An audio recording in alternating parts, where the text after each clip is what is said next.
Alrighty, great. So I think we are ready, and I'm gonna spotlight. I'm gonna pin myself.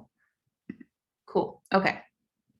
So thank you everyone for joining today. We're going to chat a little bit about the 2021 Summer Internship Award.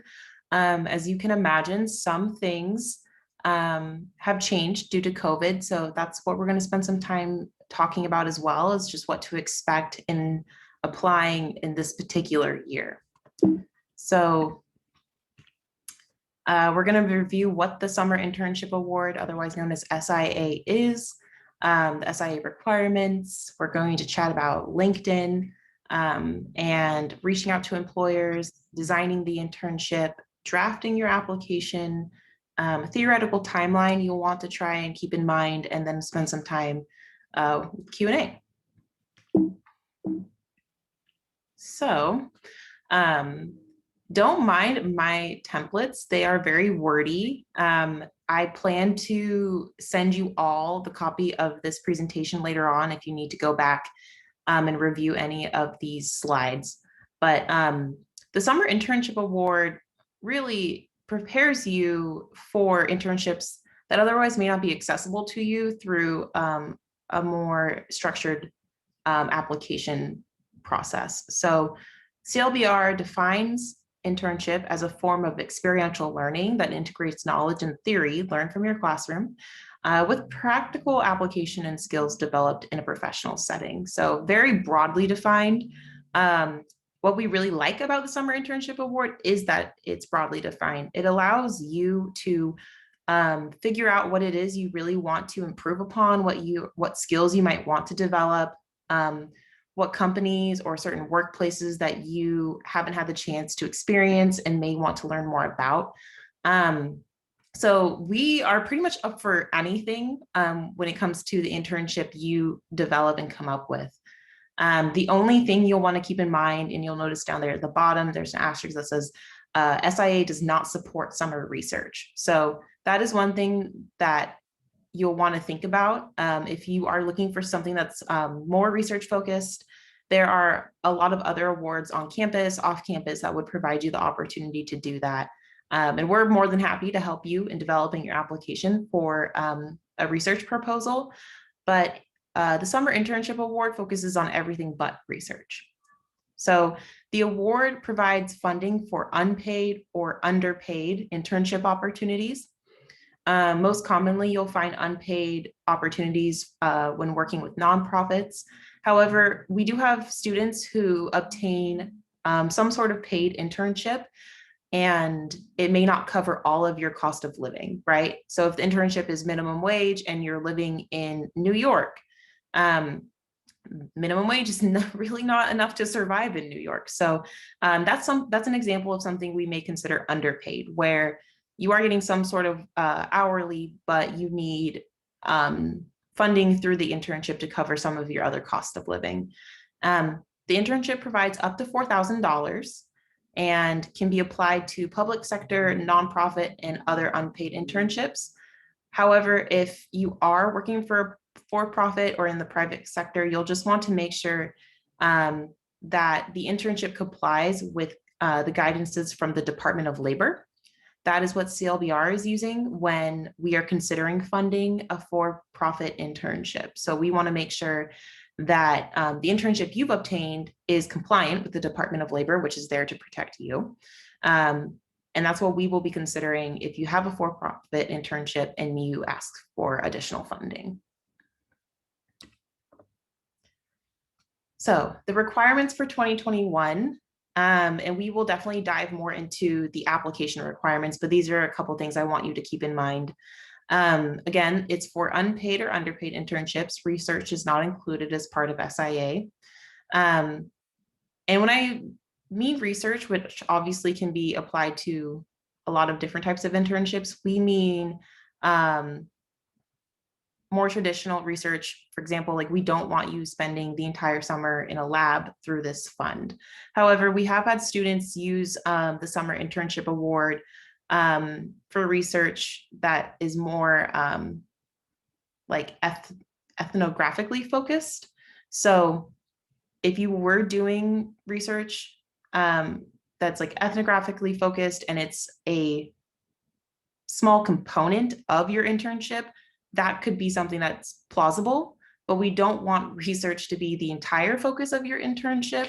So you'll just want to be careful in thinking about if potentially research is a part of it, how you're introducing that, how you're describing the work in your proposal.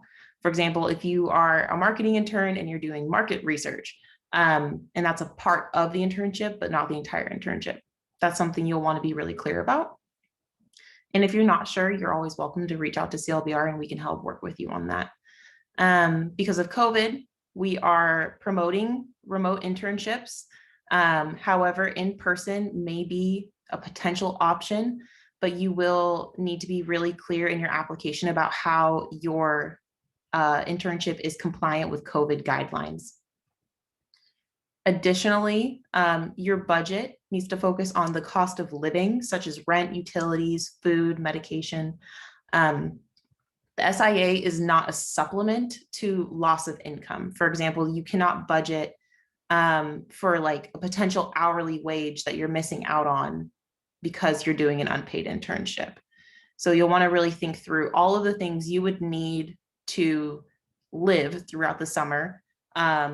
So if you are somebody that needs to meet with your therapist, like thinking about how much your co-pays typically are throughout the summer, if you need professional wear for this potential internship, that can be included. I'm just trying to think of like other things that are like aside from rent and utilities. If you have, again, like I listed medication that you know you need to pick up, like that can be included in your budget. And then the SIA does not cover travel. So this year, similar to last year, reads policies that our awards cannot fund travel. So if you are doing an in-person internship, you'll really want to be thoughtful about how you plan to travel to and from your internship site, because the fund cannot cover that cost. Additionally, the internship asks that you send us an employer confirmation, or that the employer sends an employer confirmation letter. That is not something that has to be done by the deadline. So your employer, after our team has reviewed applicants, we've approved who we're going to approve for the award, we will reach out to you to let you know that we need a letter from your host employer confirming that you are in fact doing the internship. That's something that can be done after the deadline. So this is a good strategy to consider. When you're drafting your internship, you'll want to think about, of course, who's going to host you. However, if you get to the deadline and you still haven't received an employer confirmation, we still encourage you to submit that application. So go ahead and draft your application to the best of your abilities, as though that employer still plans to have you for the summer as an intern.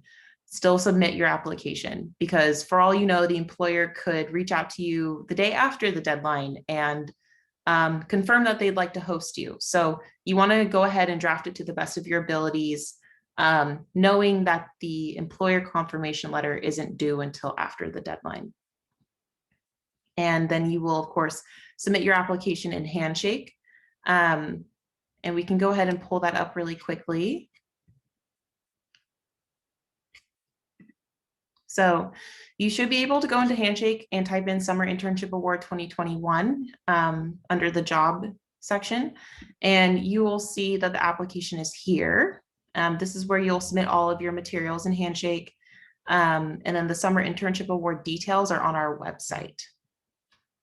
Sorry, this looks a little bit different. This is the back end of Handshake. And I lost my place. Hold on one second. All right. So I mentioned earlier in the agenda that we're going to chat a little bit about LinkedIn. So we're going to transition into thinking a little bit about how you're going to go about getting an employer to accept you as an intern. A good strategy to this first would be to consider how ready to go your LinkedIn is. when you reach out to employers, the first thing they're going to probably want to do is see if you exist. And the easiest place to do that is on LinkedIn. This is a good strategy because it puts a face to your name and it helps the employer to see all of the things you've done beyond just a potential resume. So LinkedIn is really a digital portfolio. You're able to include links to presentations or projects you've completed. And so it gives the employer a more holistic view of who you are and what you've done. Of course, you don't want to stress too much about this part, but I would very much encourage everyone to take some time to review their LinkedIn and think about if you were an employer, would this be what you were hoping to see? Do you feel comfortable sharing your LinkedIn with employers if they were to ask for it? So go ahead after this presentation and just take some time to review your LinkedIn. That's also something CLBR is more than happy to help you with. And you're also welcome to use CLBR advisors LinkedIn's as like templates. So you can type in my name, use my LinkedIn as a template to see what can be included, how to structure your LinkedIn, what types of links I've included that I think are relevant, just to give you some examples. But on the other end of that, it also helps you to identify employers and staff that work at that organization that you may be interested in talking with and potentially being an intern for. So employer works to support you in your job search. And so you'll want to be comfortable using LinkedIn to identify the organization, which you can simply type their name in the search bar and see if the organization has a LinkedIn account. And from there, you're able to see what the organization is posting about. You're also able to see what staff members work at that organization. So you can consider if they have a recruiter, you could reach out to them. If they have a hiring manager, you could reach out to them. If they have a Reed alumni, definitely reach out to them. But it helps you to be a little bit more informed in your search process for trying to identify somebody that you may want to intern for. And then it also helps you be more prepared. So when you reach out to the organization, you have a little bit more insight about them. If they are actively posting on LinkedIn about publications or articles or the work they're doing, you have a little bit more context. So if you do go to reach out to them over email and you schedule an info session or you schedule time to chat on the phone, you have that insight about their organization. You're going to sound more informed when you're chatting with them. So I absolutely encourage you to touch base with an organization, but use LinkedIn as your first step in making sure you're reaching out to the appropriate person. So strategies for finding an employer. I would first take some time to think about what your organizational style is. So if you're somebody that prefers spreadsheets or taking notes on a document, taking written notes in a planner, whatever it is, you'll want to create a system for tracking the employers and people you plan to reach out to. I personally prefer spreadsheets, so I'm going to use that example within this presentation. But designing something that helps you to quickly gloss over who the employer is, who the contact person is, when's the last time you reached out to them, a space for you to take notes so you can remember what you actually talked about with these people, and any other details that you feel like are relevant, and then use LinkedIn to your advantage, like I mentioned earlier, and use our alumni directories to your advantage. Reed has their own alumni directory in Iris, and you can find all of our alumni that have ever existed there. LinkedIn also has an alumni directory if you Google or if you search Reed College, you'll be able to find the alumni who have LinkedIn pages. And that's really useful because, similar to what I was saying earlier, it gives you the chance to actually see all the things certain alumni have done. It puts a face to their name. You can see in more detail what they've done versus Iris. And it gives you space to reach out to them, so you can DM them over LinkedIn, which is totally appropriate. especially because you already have that connection through Reed. So I definitely encourage you to see if there's alumni that work at these organizations and connect with them.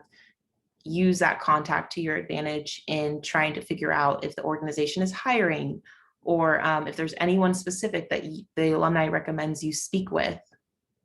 And be prepared to talk about why you like to intern with them. That's an important thing, because they're, if they're interested, they're going to want to hop on the phone or hop on Zoom with you and learn more about who you are. So you'll want to be prepared to talk about what about that organization seems interesting to you and how you feel like as an intern, you're going to be able to learn from them.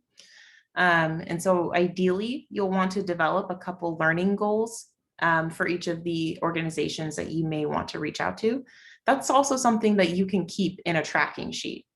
And then also making sure that you communicate that Reed offers funding to cover your costs as an intern. So especially if you're talking with nonprofits that won't be able to pay you as an intern, it's good to let them know that your school offers funding. It makes it really hard for people to say no when they're offering to intern, or when someone's offering to intern and they don't have to cover their costs. So making sure to communicate that Reed offers funding. Be really clear though in letting them know that the funding is competitive. So you may not be able to intern with them if you're not awarded the funding. If you are somebody that is still interested in interning with them either way, of course, let them know that. But for those that can't complete the internship without the SIA funding, you'll want to be really clear with employers about that and set that expectation early on. Be prepared to talk about the ideas for the potential internship. Not only is the employer excited to have you, but they want to see what you hope to contribute. And so you'll want to learn more about what in their organization they need help with, what things potentially they foresee an intern doing. Some of these organizations may have never had an intern before. So you'll want to be prepared to provide them with some learning goals of your own, but then also provide them with some ways in which you see yourself contributing. So reaching out to an employer, oh no, my circles went away, whatever. So like I mentioned, create your spreadsheet or create whatever it is that you need to keep yourself organized throughout the process, including employers in the spreadsheet, along with like the name of the organization, a link to their website, potentially who the contact is for that organization. You'll want to add your interests and goals for each employer in the sheet. So that way you have that all written down in one central place. You'll again add contact emails for each employer. You may find that the first person you reach out to may not be the appropriate person to be talking to about this. So you'll want to make sure to track all the contacts you've made throughout the way. You'll want to draft your outreach email and schedule time to chat with the employer. So ideally, this would be a linear process you would go through for each contact or each organization that you encounter.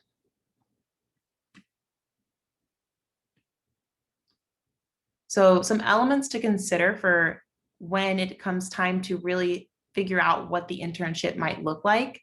Again, some of these organizations may have never had an intern before, so it's important that you are prepared to potentially take lead on developing and proposing ideas for the internship. So some questions you can ask yourself, or questions that the employer and you can think about and brainstorm on, are what ideas for work does the employer have in mind? What are their organizational needs right now? And what skills do you have to help and support those needs? What skills do you hope to develop during the internship, and how can the employer support your own skill development? And what are your broad learning goals? Are you looking to network with folks in a certain industry? Are you hoping to develop a specific hard skill that the employer could offer you? Are you really just there for some career exploration? Are you there to kind of figure out whether this is the industry for you or not? Are you hoping to continue on a certain job or project or skill that you've been working on? Are you really hoping to like hone in on something? So you'll want to kind of think about what the overall arching goal is for you in reaching out to them, and help to kind of narrow down what the internship is going to look like. Some of the strongest summer internship applications are the ones that have really specific and really clear understand this applications that have really specific goals, and the applicant has a really clear understanding of what their work is going to look like. Some students even offer us like a timeline of like, I will do this thing each week. So the more concrete the internship description can be, the better. Additionally, you'll also want to think about what the timeline for different projects and sections of the internship are going to be, what will be completed when, and what are your needs as an intern, and how will you be successful, organized, and prepared during a remote or in-person internship? And that's something you may want to ask yourself. So if you are somebody that works best when you have, I don't know, autonomy over your work, you're somebody that's particularly self-directed, and want to be more project oriented and have someone to just check in on you every once in a while. Those are conversations you'll want to think about having with your employer. Or if you are somebody that has like really specific needs, like you are not available during a certain time or day of the week, you'll want to be really clear with that. So really thinking about, what are your needs? And those could be the same thing that you are experiencing right now in class. So like, what are your needs as a student? What helps to make you especially successful and present during online or in-person learning? How might that translate to the workplace? And is there any training that the employer might need to provide you? So making sure that you're asking those questions ahead of time in the event that they may not. So, and again, like I will share the presentation with you all, so you are all welcome to go back and review these questions and bullet points later on. So this is just really a copy and paste from the website, but I wanted to make sure we had some time to go over this. So drafting your application, these are the three main elements of the application: is a resume, which only needs to be 1 page. If it's more than 1 page, we will notice and we do not like it. So really with any application, always take note of length. So 1-page resume is all we need. Same thing with the cover letter, so 1,000 words max. In any application, they'll usually be really clear about how long they want documents to be. And really what that shows us is that you're actually reading the directions and paying attention. So 1-page resume summarizing the work and experience relevant to the opportunity. So you'll really want to think about what you're going to choose to include on the resume. If this internship is new to you, maybe you haven't done something like this before, then you'll really want to think about how the work you've done in the past might translate into this new internship. So you don't want to worry too much about having done the exact same work and having that exact same job title on your resume. What we're really looking for is the bullet points in your resume. So when you describe the work, does your past experience translate into this internship? Is it clear that you're going to be able to transition into this internship successfully based on your experience? We're also asking for a 1,000 word cover letter, 1,000 word max. And we're pretty specific about the breakdown of the cover letter. The first page should be, or the first paragraph should be an introduction that summarizes the proposed internship and the benefits to you. So that's a good time to talk through what the details of the internship are, benefits to you in terms of career development, or benefits in terms of like skill development, whatever that might be for you. And then a description of the mission and purpose of your host organization. That can be found generally on their website. So you do not have to reinvent the wheel and write their mission and purpose for them. You should be able to just simply copy and paste from the website what their mission and purpose is. And if it's not on the website, try and contact the person from that organization and get it from them. And then a description of the work, project, or activities you anticipate doing, and a description of your motivation and interest in this area. So this is where you're going to really outline the types of like the work you're doing in your internship. This is where it's important to be very clear about what you'll actually be completing over the summer, and have really concrete ideas for what the project and activities are going to look like, and why that matters to you. Why is it important that you're doing that work? How is it contributing to whatever is next for you? And why are you motivated to do that work? And then a summary of your skills, knowledge, and other relevant preparation you will bring to this position. So this is a really great opportunity for you to take some of what is already on your resume and really drive it home, really highlight it. So if there is some particular work experience, internship thing that you've done, anything in class, any relevant experience you've had in the past that really connects to this internship, that really is going to help you transition into this internship, you'll want to bring that up in your cover letter. And then an outline of the desired outcomes of this experience and how they apply to your goals. And so again, this is reiterating what the learning outcome is, what the learning goals are for you. How is this internship contributing to what's next? Why is this a good pick? Like, why is this internship the best thing to help you pursue whatever is next? And then if your internship will be in person, you have to note the precautions you and your host are going to take to accommodate the pandemic, and the pandemic conditions and restrictions. So that is where if your internship is in person and you don't talk about what precautions you're going to take, that's going to look poorly on your application. So you're going to want to think about and talk with your employer about what precautions they've already been taking with their employees, and see if you can get really, really clear about, are you like, is it possible to be in the office 6 feet apart? Do you have to be in person every day? Is it possible to do a somewhat hybrid model for your internship? So those are conversations you'll want to plan to have with an employer if the internship has to be in person.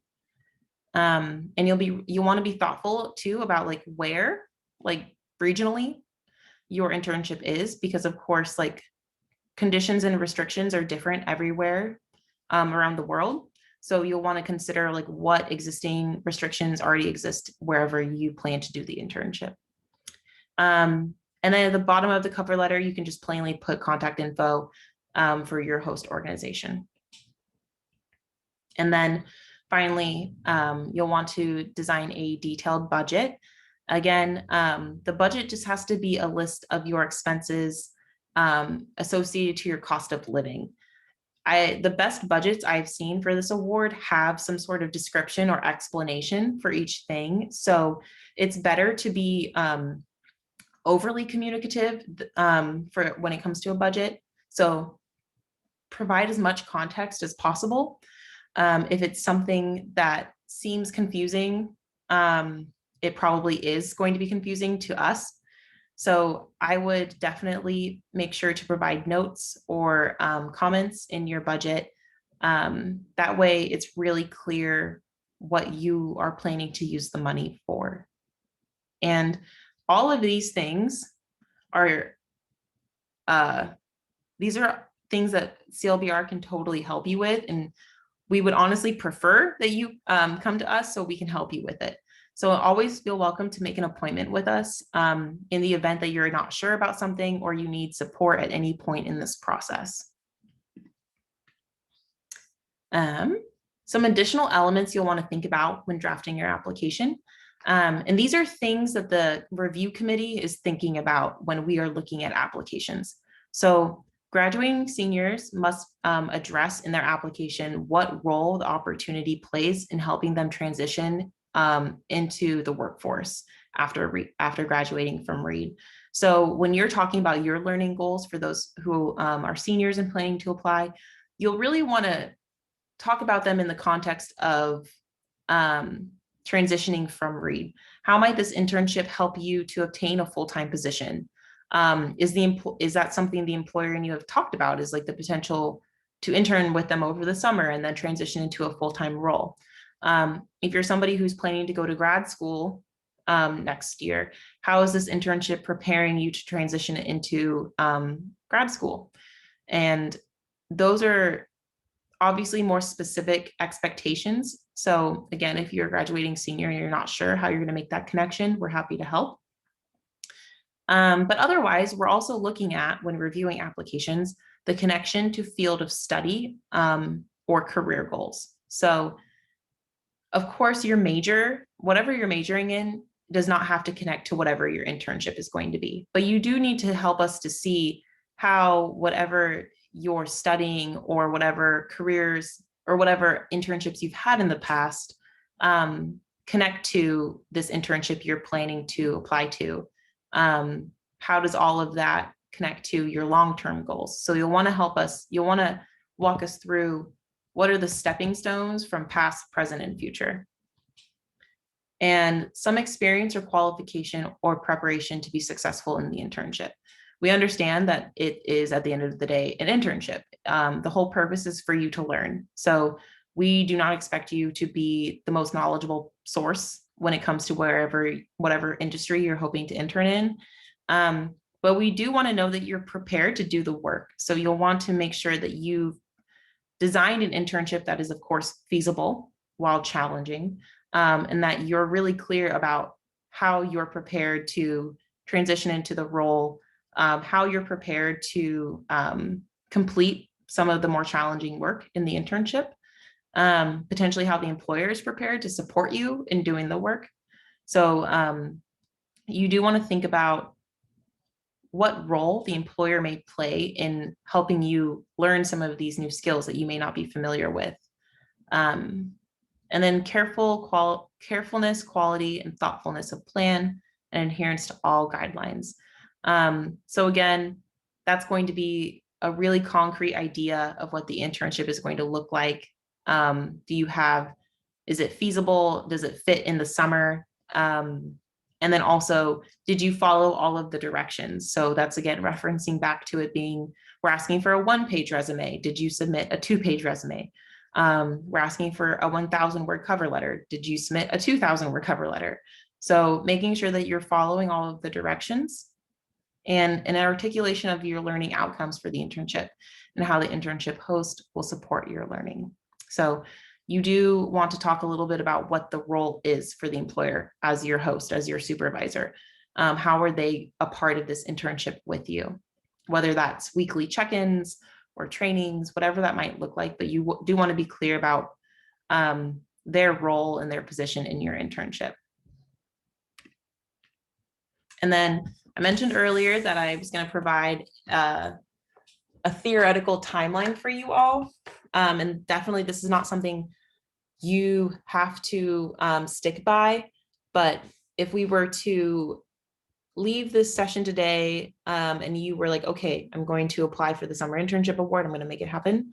The application is open in Handshake, so you should be able, again, to search that and find that. But then between today and maybe the 17th, you'll want to spend time updating your LinkedIn, really getting it polished to a point that you would be comfortable sharing your LinkedIn with employers. And you'll also want to spend some time researching potential organizations and creating that list for yourself, whether that's in a spreadsheet or a document, whatever that looks like, but taking time to research the potential organizations and put all of the list of all those names somewhere in one central place. And by like mid-February, that's when you want to decide to start reaching out to employers. At that point, you've hopefully done your research. You've looked them up on their website, you've looked them up on LinkedIn, you've kind of figured out who works there. You've kind of gotten a feel for the type of work they do based on the information they've put out. And you're ready to do some outreach.